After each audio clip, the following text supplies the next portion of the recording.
like today everyone started and finished in the same place, but their journey through is completely unique to them.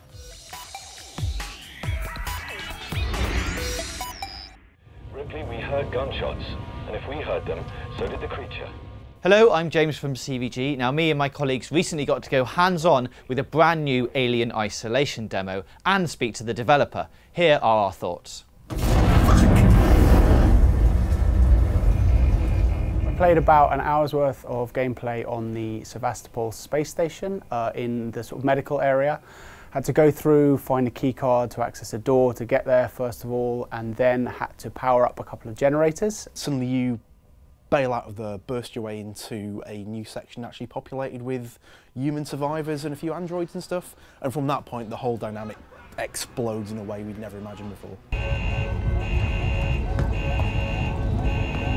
In the slice today, the player is able to build a kind of EMP, kind of electrical device, Molotov cocktail, which is very dangerous, and this thing we call the noise maker, and when you throw that it makes this really weird sound which can call the attention of characters that are nearby.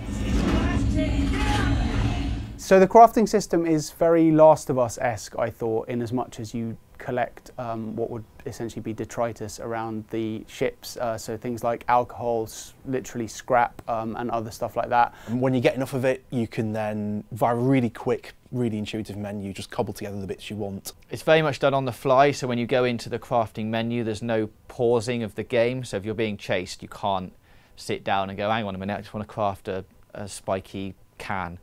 So you have to be in quite a safe place to be able to craft all that stuff. The interesting thing I did notice though is that the resources seem to be a lot more rare than they were in something, say like The Last of Us.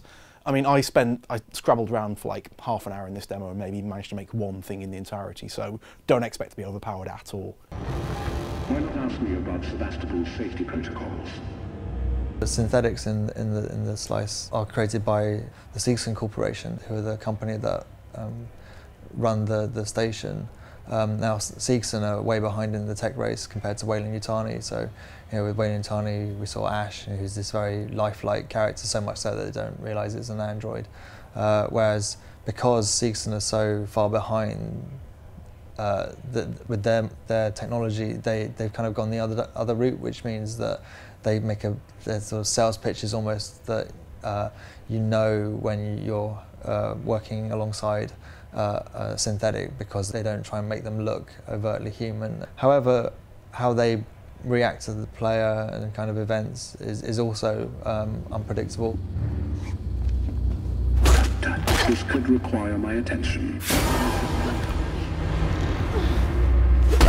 Obviously everyone was worried that as soon as humans and the occasional pistol came in, it's going to be a man shooter with the occasional alien turning up.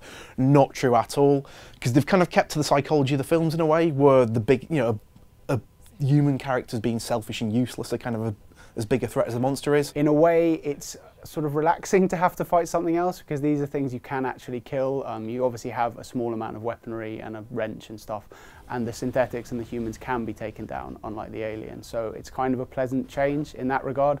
But at the same time, I found the humans really annoying, because as soon as they shot their guns at me, it would alert the alien, and then even if the bullets didn't kill me, the enormous jaws and pointy tails would. The androids, on the other hand, are slightly different, and it depends on where they're stationed and who's controlling them. They can be friendly at times, and they can be slightly hostile, or they can be neutral and do absolutely nothing. If they are angered, they are quite hard to kill.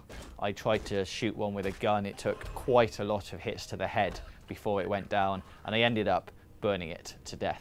What we presented today is kind of very unfair in that we really did drop you in at the deep end. You're having to deal with a huge number of things all at once, and you're learning at the same time. Whereas I think in the main game we introduced these elements in a more gradual way, and so you'll gain experience and start to understand the rules of the world, of those kind of cause and effect, risk and reward. So when you end up in that situation, you'll have a little bit more knowledge to try and execute the right plan. Ripley, are you okay? Ripley? Quite difficult would be an understatement, I would say. I found it really hard from about the halfway point. As soon as the evacuation procedure was initiated, The alien seemed to go into sort of high alert, omniscient mode and seemed to know where I was all the time. It does not hold your hand at all, but I really like that, because with a game that's so dynamically generated and where, you know, one person's playthrough will be completely different to anyone else's, I'm not sure there really is any fair or unfair about it. It's just a case of what your situation is and how you react to it and how you change it for the better or worse. It hasn't really soured how much I'm excited about the game, because I think it will be brilliant, and they did say it was going to be balanced, but it definitely does need to be, otherwise some people are going to get very angry.